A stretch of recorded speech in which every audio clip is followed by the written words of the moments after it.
What things make it difficult to operate a food truck? Welcome to Food Truck Freaks. It's Damian Roberti, founder and CEO of Food Truck Freaks. And in this video, we're actually going to cover a handful of your video actual questions and comments in regards to opening a food truck business. So I've got a few things I wanted to talk about. And in this podcast, we'll upload this onto our YouTube channel as well. But definitely check out our podcast and our multiple food entrepreneur channels here on YouTube down in the description section. So let's jump right into this question and a couple of others.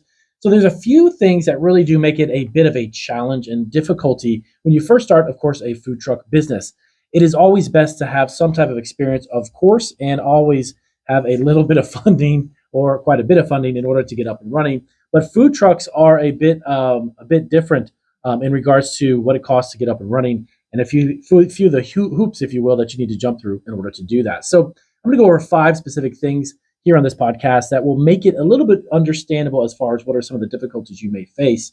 Number 5, one of the biggest things right out of the gate, number 5, is going to be permits.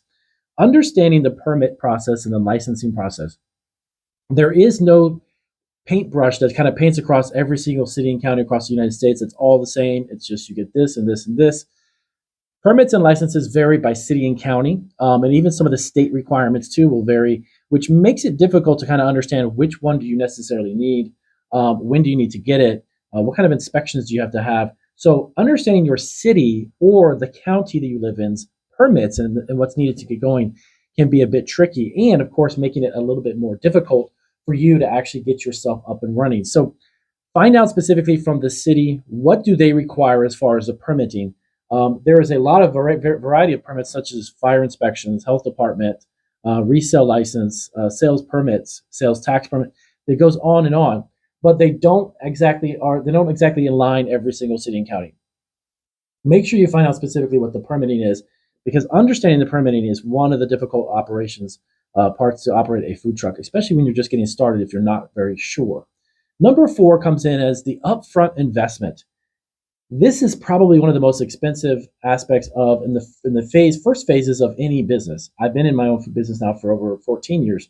And the first part of opening my business, I dumped a lot of money into it. So understand that upfront, the initial upfront investment is a bit difficult because you may be overwhelmed by the amount that you think that you need to have. A few things that you can look at is the cost of your vehicle. You don't necessarily need to have a new vehicle. And believe it or not, you can get great used vehicles for your specific food truck because of the type of menu you're going to make. Of course, the equipment inside that food truck are going to dictate what type of truck you actually need. But there's a lot of great used food trucks that you can get that you may have to tweak slightly, or maybe even just use it right out of the gate. But it could save you a lot of money. So your upfront investment comes in at number 4 because the initial cost for your food truck, the initial cost for ingredients, about 3 to 6 months worth of payroll for the people you may or may not bring on board too, of course, paying yourself. All of these things can be big hurdles up front when you first invest in your food truck operation. Now, before we get to the last 3, be sure to watch this all the way through, because at the end, I'm going to hook you guys up with some additional free resources.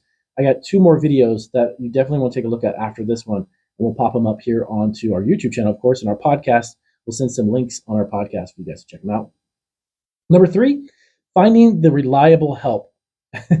For some reason in 2022, I'm not sure exactly what is going on or why there's so many businesses who are really short, really good quality help.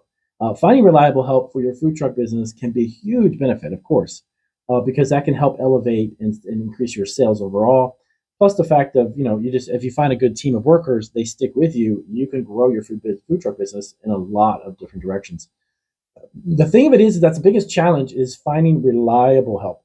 Those people who will show up when you need them, stay late if they have to, come in early.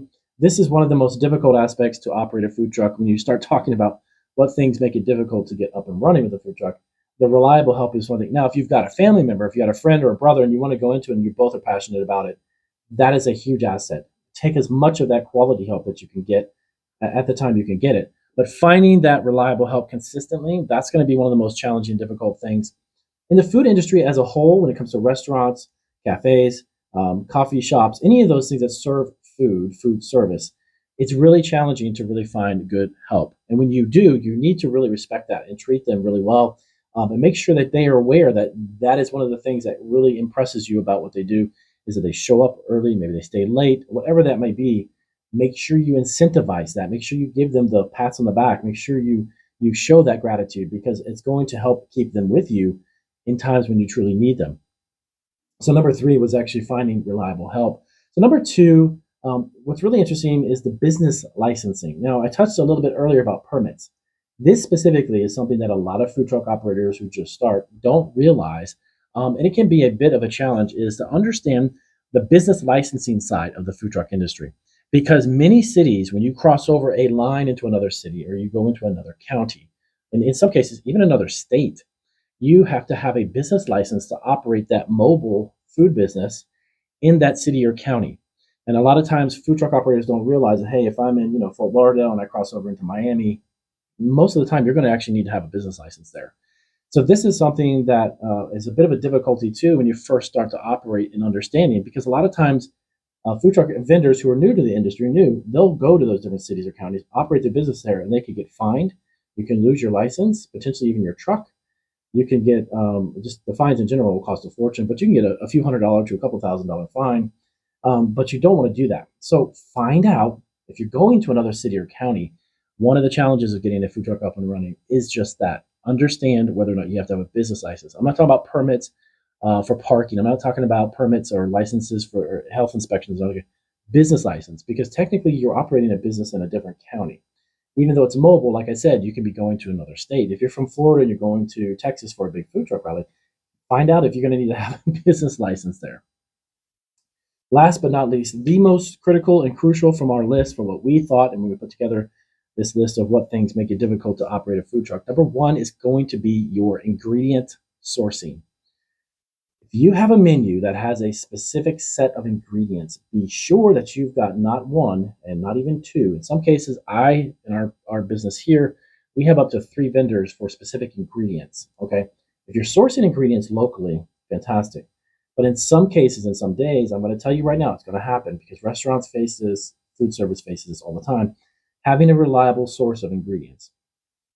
Make sure you have a backup, and then you have a backup to your backup. I say this out of my own personal experience. You need to have, if you've got sourcing vegetables, produce, proteins, any of that stuff, and I'm not talking about going to BJ's or Costco's or some of these big box stores or such.